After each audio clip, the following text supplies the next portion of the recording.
Aries, hello there, my beautiful friends. We're going to do your general tarot reading for early February 2023. Thank you so much for joining me today. You know I appreciate each and every single one of you. So let's get right down to business, as always, and start you off with an oracle card here, just so we can dip our toes in the energy and see what's going on for the lovely Aries collective. Let's go, my guides. Talk to me. I hope you're all doing fabulous and fantastic. Let's see what we got for you this week. And yeah, we're just going to look at this first card super quick, then we'll get into the full tarot reading itself. And at the very end, I'll pull you a bonus card from the Shadowland Tarot, just to see what might be in the shadows or what shadow work you can lean in on, which is always interesting. But let's get it going. What do we got for Aries, please? Let's go. Nice and quick, please, my guides. There we go. Ooh, Lady Luck showing up for the Aries collective. I like that. And as a lot of you already know, I'm an Aries myself, Sun, Venus, and Mercury. So I'm loving that we have Lady Luck right here in the first position. This is a positive omen, a beautiful card to start the reading, regardless of what shows up. Now, before we really speak about her too much, if you're new here, I'll be speaking about the February subscriber surprise towards the end, so you might want to check that out. Also, if you could kindly illuminate that like button by tapping it right on its third eye, you know I'd greatly appreciate it. But into the reading, enough of the promo. Have a look at this card. Very similar to the Wheel of Fortune whenever Lady Luck shows up.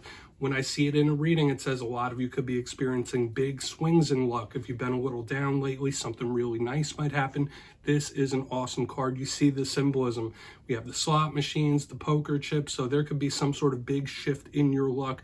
I always say when she shows up, you might want to play the lotto a little bit if you're a gambler. So this is good. You might want to take a gamble or make a move on something as well.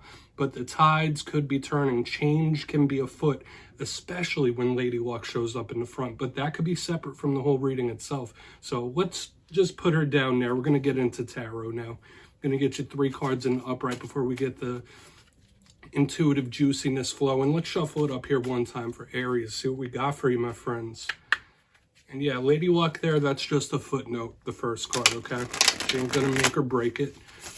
But the fact that last week's reading was titled A Surprising Win and we have Lady Luck, if something hasn't bounced your way just yet, that energy could still be lingering. I loved the vibe of last week's reading. Now, it was a bit of a mixed bag, but for a lot of you, I saw something going much better than you possibly thought or anticipated. So there's good energy around the Aries collective. And we're going to hope to keep it optimistic here. Let's get 3 out and see what we got for Aries, please. And as I always say, only take this how it hits, because we could be looking at your energy, someone else you're connected to. It's all very personal. Let's get these 3 cards out, though. What do we got for Aries, please? Early February. All right, yeah, there we go. Thank you. All right, so there might be something you're a little stressed out about, or someone you're connected to could be a little stressed or nervous. We have the 8 of Swords in position number 1. This is a little bit of a high-strung type of energy. Okay, nothing to freak out about just yet. Sometimes that can be a warning. Let's get 2 more. Really see what's going on here. Thank you. Okay, yeah, we do have the 10 of Swords. So some of you could be experiencing different endings in this time, or maybe you're nervous about something that could be ending. Let's get 1 more. As I always say, don't get too freaked out about these cards just yet. Okay, we got the King of Wands on the back end. Fire-air combination we have showing up here. This is going to be an interesting one. You're also going to have a bonus this week, which is the 2 of Pentacles. So this could be a good card of recovery, things getting better. So it's an interesting dynamic, right? We led this reading off with Lady Luck and shifts and changes in luck.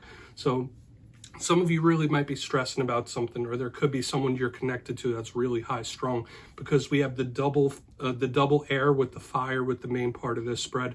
It's interesting, you know, I always say that when we mix fire and air, it can be combustible. It could be good, it could be rough. But let's go through and get these classical meanings before we get the intuitive stuff. Position number 1, the 8 of Swords. Now, I always say this could be a card of somebody feeling cornered, feeling trapped. A lot of you could be experiencing feelings like that. This is a big card of overthinking. So there might be something that's really on your mind. You might be psyching yourself out a little bit when a card like this shows up. Overactive mind. Now, I do usually say this could be self-limiting beliefs or self-imposed things. The good thing with this 8 of Swords is that it could be a fleeting energy. But if not you, there is someone you're connected to that, like, mentally, they could be really overthinking, nervous, anxious. And we'll see, like, how possibly messy it could be when we clarify it. So we're just going to place her down right there. Now, I always say when the Ten of Swords shows up, don't get too nervous about it, but it is right there. All tens in tarot can represent the end of a cycle, whether you've just been experiencing one, maybe certain things in your life are coming to a close. I always say this card could represent a warning of some sort. It's a rough and tough ending. It could be representative of rock bottoms. So when I see it in the center of the spread, next to the Eight of Swords, next to the King of Wands, there could be something you're really nervous about. Might be trying to avoid disaster of some kind when we have this card show up. But there's only one way to go when this card is in the mix, and that's up, because this is pretty down. Notice the air, it's all very mental here. I always give the warning of watch out for accidents, mistakes, mishaps when we have the Ten of Swords. Keep your head on a swivel, because that could be an absolute warning. Now, it could just be someone you're connected to that's going through some pain. But on the back end, we have a card that could represent you. We have the King of Wands, okay? Similar to the Emperor in its energy. Could be another fire sign you're linked to. This could represent an older male figure in your life. If it's none of that, pardon me, the King of Wands can be spirit asking us to control what we're putting our energy into, control what we're putting our effort into. I always say kings represent control of their respective suit, and the King of Wands is directing their focus, directing their energy. And with all this rampant mental energy, spirit could be asking you, like, hey, stay focused, keep it together, stay focused on the big goal, the big prize. When it shows up, it's very entrepreneurial, shot caller type of energy too, but it's important in an Aries reading, especially since it links fire signs. So it could be showing us something that's coming towards you or a way you might be feeling, okay? Now, as your bonus, super quick, this is another little footnote. The Two of Pentacles is a card of balance. This is a card of harmony.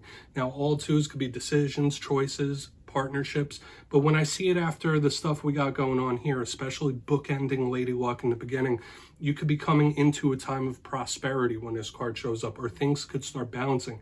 If you've been experiencing these, if you've been experiencing pain or anguish or mental things, Spirit could be saying like, hey, things will balance out, slow and steady wins the race.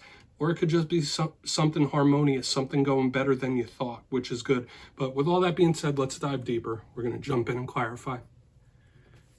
All right, let's get a good shuffle here for you, my friends.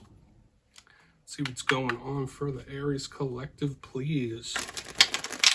And yes, this is where I go intuitive with the message, which means I just tell you how it feels to me. So feel free to do further research or rely on your base knowledge of tarot, because as you know, every single reading is about the reader's interpretation. I'm just giving you mine.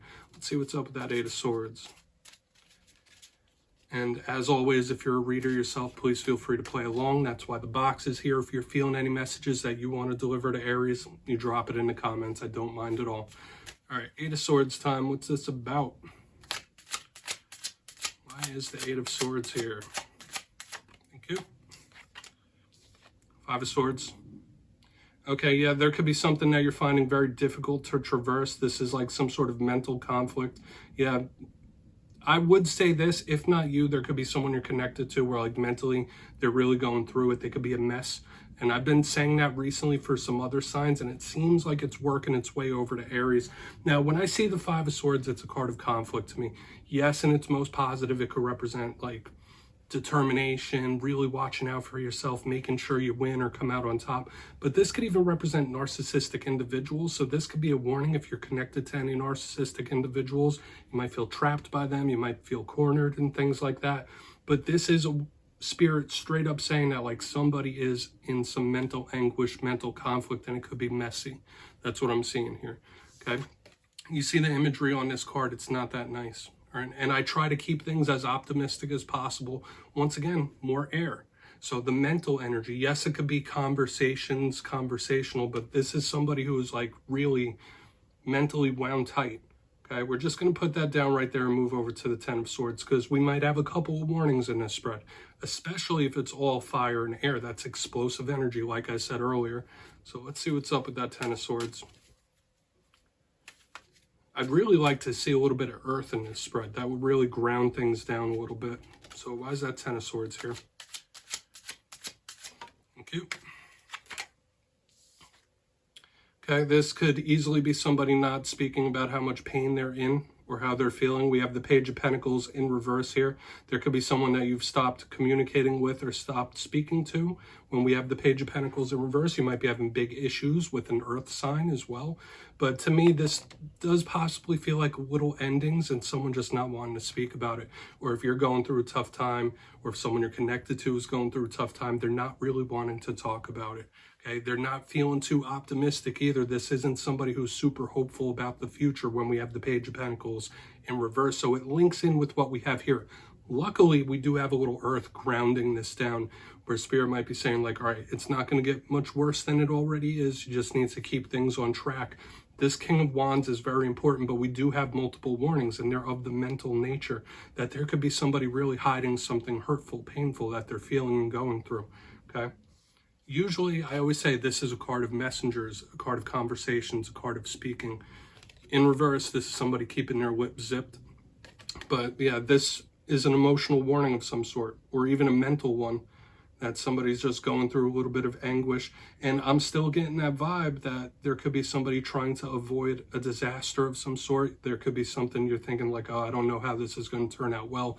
This might go off the rails. So watch out. We have these somewhat pessimistic energies showing up. Let's go in on that King of Wands. Then we'll do a quick recap before we get into the shadow card. So why is that King of Wands here? All right, that card came out and went back in. So you know me, I only read jumpers. Thank you. Yeah, Page of Swords in reverse. Okay. Yeah, I'm definitely seeing some rough communication here. When we have two pages in reverse, one could be another person, one could be you, more air. So there is just like huge mental energy showing up from top to bottom in this spread. And I still feel like I need to reiterate the fact that somebody, like mentally, they could be a mess. They could be a wreck of some sort. Now, the Page of Swords is usually the card of watching. This could be advice from Spirit saying like, listen, look at the future, look at your tasks, look what you want to do, stay in your lane and focus on yourself. That could absolutely be it right here. But I'm seeing huge communication issues, like two people not really wanting to speak to each other, not wanting to share, not wanting to talk about this. So there could absolutely be somebody that's like a little blocked out. That's another vibe I'm picking up. Like there could be someone that's like literally or figuratively blocked when we have this type of energy showing up, okay? Could even be energetically blocked, but I'm getting huge communication issues. So beware. It's like from front to back, we're having like multiple warnings about the week coming up, okay? If this isn't your energy, someone you're connected to is really going through one, they might need some of your empathy, okay? So just keep that in mind as you move throughout the week. Let's put that King of Wands back down right here, and we're going to go through and do a quick little recap, speak about it. And as I said earlier, you know I'm an optimist. I love optimistic readings. But we do have warnings this week, like possible serious ones. But if you look right here in the box, position number 1, we have the 8 of Swords with the 5 of Swords in the upright. If you're connected to a narcissistic individual, you might feel like trapped or bound. Like, am I ever going to shake this individual? Am I ever going to shake this person? But this is big mental conflict. Somebody mentally, especially with all this air, they're really going through a tough one, whether it's overthinking, whether it's self-doubt. It's a bit messy. This is like someone who's a bit of a mess. Now, moving over, we're starting to see big communication issues. We have the 10 of Swords with the Page of Pentacles in reverse, somebody going through some pain, not speaking about how tough it is. I possibly get feelings of someone trying to avoid disaster, avoid big issues. And these are mirroring type of energies we have here, because we also have the Page of Swords in reverse underneath this King of Wands. So we have two individuals showing up here. Both are in reverse. Both are communicators. So there might be literal blocks in communication showing up. But that can also be advice from Spirit, aside from the serious warnings we have throughout the spread, that you should really double down your efforts and refocus on your journey. Okay, care about yourself. Self-love, self-care is extremely important when we have these energies show up. So please take a screenshot if you want to look into them further. I'm going to get you one shadow card. Let's shuffle it up one time. Yeah, I mean, you know me, I like to have the positive readings, of course, but when the rough cards come out, hey, they come out sometimes. Let's see what we got for you. It's all about this journey of life. We all go through the ups and downs, right? Let's get one shadow card for you, though. What's in the shadows for Aries? Still using the Shadowland Tarot for this portion. We have the Page of Wands showing up in the shadows. So we have 3 pages in this spread, in this reading. Okay, more fire to add to the explosive volatility we got going on here. So the Page of Wands, once again, a card that could represent you. This could be shadows from youth. Some of you might be like really struggling with things that were set in motion when you were much younger, or something from the past with the Page of Wands. But once again, this is a card of your energy. Some of you might be feeling a little tired, a little world weary, a little tapped when the Page of Wands is showing up in the shadows. So just beware of this energy for sure. And once again, the communication issues could be the top priority in the coming days and weeks, like you communicating yourself. The Page of Wands can run out of energy, so that is something you really need to watch out for, that you don't drain yourself too much in this time, that you're taking care of yourself. So Aries, that's what I have for you this week, my friends. Don't click away just yet, though. I'm going to give you the details of the February subscriber surprise. If you got your name in for the January subscriber surprise, the winners will be announced after this week's Fire and Air readings. But for February, I've decided to run it back. Once again, we're doing 2 copies of the most adorable deck in all the land, the Smith Tiny Tarot. So if you'd like to get your name in for this, 2 simple things as always, my friends. First, you must be subscribed. And second, let me know down in the comments which card from this week's reading you thought was most adorable. You'll be entered to win. And at the end of February, the winners will be in the community tab. As always, my friends, much love, and I'll see you next time.